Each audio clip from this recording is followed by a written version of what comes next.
এ কি সাদিয়া, তুমি সিগারেট খাও? হ্যাঁ খাই, তো কি হয়েছে? তুমি মেয়ে মানুষের সিগারেট খাইতেছো? আমার বোন যে তোমাকে আনকালচার খ্যাত বলে, এমনি বলে না। সিগারেটের গায়ে কি লেখা আছে যে এটা ছেলেদের জন্য মেয়েরা খেতে পারবে না? তাছাড়া আমি তো সিগারেট ছাড়া আরো অনেক কিছু খাই। তোমার এই রূপ তো আমি আগে দেখি নাই, বিয়ের আগে তো তোমাকে এসব খেতে দেখি নাই। তো তুমি আমার বয়ফ্রেন্ড ছিলা, যেন তোমার থেকে লুকিয়ে লুকিয়ে ফ্রেন্ডসদের সাথে খাইতাম। এখন তুমি আমার হাজবেন্ড, তোমার সামনে আমি যে কোনো কিছু খেতে পারি, যে কোনো কিছু করতে পারি। সিগারেট স্বাস্থ্যের জন্য ভালো না, তাছাড়া মা এগুলো পছন্দ করে না। তুমি বিয়ের আগে খাইছো, এখন খাও না প্লিজ।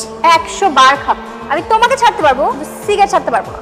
আমার পাপা মাম্মিও এটা আমাকে ছাড়াতে পারেনি। তাছাড়া আমার পাপার এত টাকা, আমি এগুলো না খেলে এই টাকা উড়াবো কিসে? তুমিও খাও। আমি এসব খাই না, সিগারেটটা রাখো প্লিজ, আমার তোমার সাথে একটু কথা আছে। বলো, কি বলবা? এই বালাগুলা আমার দাদি আমার মাকে দিছিল। মায়ের খুব ইচ্ছা ছিল তোমাকে নিজের হাতে পরাই দিতে, তুমি তো চলে আসছো তাই পারে নাই।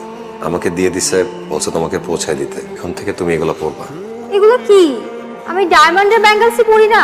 আদিকালের তোমার দাদি তোমার মাকে দিচ্ছে, মিনিমাম তো 30-40 বছর পুরানো চুড়ি এগুলো। আমি এগুলো পরবো? তাহলে তোমার মায়ের গায়ের ময়লা লেগে আছে।